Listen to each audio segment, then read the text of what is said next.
सभी को राधे राधे। आपका हमारे YouTube चैनल में स्वागत है। आज हम आपको पूष माह के कृष्ण पक्ष की सफला एकादशी की व्रत कथा सुनाएंगे। सफला एकादशी पूष माह के कृष्ण पक्ष में आती है। एक बार महाराज युधिष्ठिर ने भगवान कृष्ण से पूछा, हे जनार्दन, पौष कृष्ण पक्ष की एकादशी का क्या नाम है? उस दिन कौन से देवता का पूजन किया जाता है और उसकी क्या विधि है? कृपया करके मुझे बताएं। भक्त वत्सल भगवान श्री कृष्ण कहने लगे कि धर्मराज, मैं तुम्हारे स्नेह के कारण तुमसे कहता हूँ कि एकादशी व्रत के अतिरिक्त मैं अधिक से अधिक दक्षिणा पाने वाले यज्ञ से भी प्रसन्न नहीं होता हूँ। अतः इसे अत्यंत भक्ति और श्रद्धा से युक्त होकर करें। हे राजन, द्वादशी युक्त पौष कृष्ण एकादशी का महात्म मैं तुमसे एकाग्रचित्त होकर कहता हूँ, तुम ध्यान से सुनो। इस एकादशी का नाम सफला एकादशी है। इस एकादशी से देवता श्री नारायण भगवान जी हैं। विधि पूर्वक इसको करना चाहिए। जिस प्रकार नागों में शेषनाग, पक्षियों में गरुड़, सब ग्रहों में चंद्रमा, यज्ञों में अश्वमेघ और देवताओं में भगवान विष्णु श्रेष्ठ है, उसी तरह सब व्रतों में एकादशी का व्रत श्रेष्ठ है।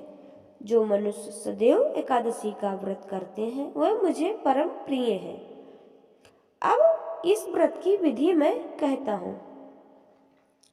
मेरी पूजा के लिए ऋतु के अनुकूल फल, नारियल, नींबू, नैवेद्य आदि 16 वस्तुओं का संग्रह करें। इस सामग्री से मेरी पूजा करने के बाद रात्रि जागरण करें। इस एकादशी के व्रत के समान यज्ञ, तीर्थ, दान, तप तथा और कोई दूसरा व्रत नहीं है।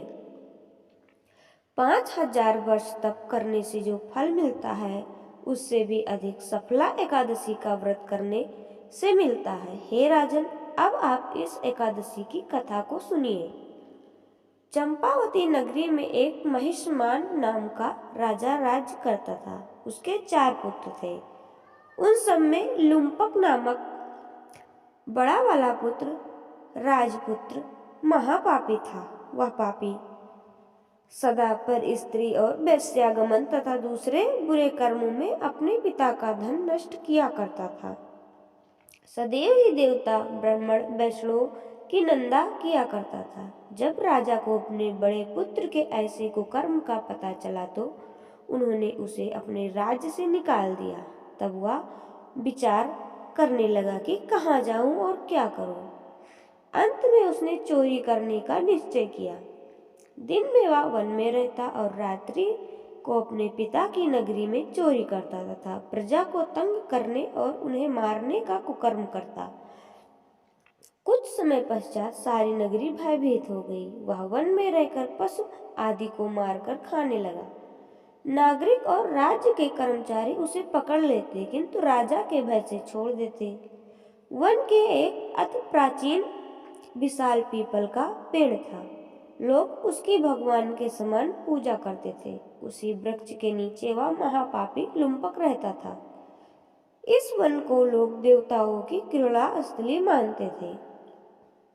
कुछ समय पश्चात पौष कृष्ण पक्ष की एकादशी के दिन वह वस्त्रहीन होने के कारण शीत के चलते रात्रि सो नहीं सका। उसके हाथ पैर अकड़ गए। सूर्योदय होते ही वह मूर्छित हो गया। दूसरे दिन एकादशी को मध्याह्न के समय सूर्य की गर्मी पाकर उसकी मूर्छा दूर हुई। गिरता पड़ता वो भोजन की तलाश में निकला। पशुओं को मारने में वह समर्थ नहीं था, अतः पेड़ के नीचे गिरे हुए फल उठाकर वापस उसी पीपल वृक्ष के नीचे आ गया। उस समय भगवान सूर्य अस्त हो चुके थे। वृक्ष के नीचे फल रखकर कहने लगा, हे भगवान, आपके ही अर्पण है ये फल, आप ही तृप्त हो जाइए।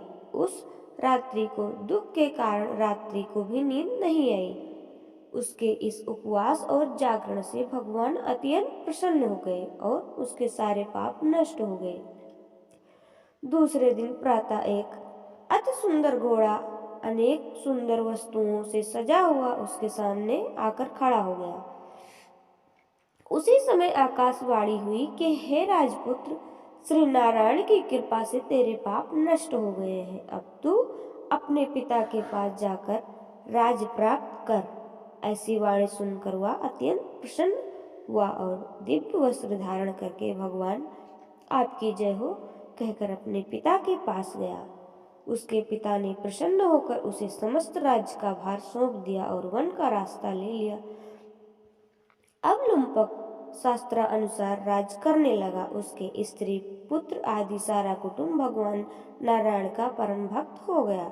वृद्ध होने पर वह अपने पुत्र को राज्य का भार सौंपकर वन में तपस्या करने चला गया और अंत समय में वैकुंठ को प्राप्त हुआ। अतः जो मनुष्य इस परम पवित्र सफला एकादशी का व्रत करता है उसे अंत में मुक्ति मिल जाती है। जो नहीं करते हुए पूंछ और सींगों से रहित पशुओं के समान होते हैं। इस सफला एकादशी के महात्म को पढ़ने से अथवा श्रवण करने से जय श्री राधे का कृष्ण। फल आपको ये मिलता है। कथा कैसी लगी जय कमेंट श्री बॉक्स में जरूर राधे बताएं और कृष्ण। हमारे चैनल को लाइक शेयर सब्सक्राइब जरूर करें।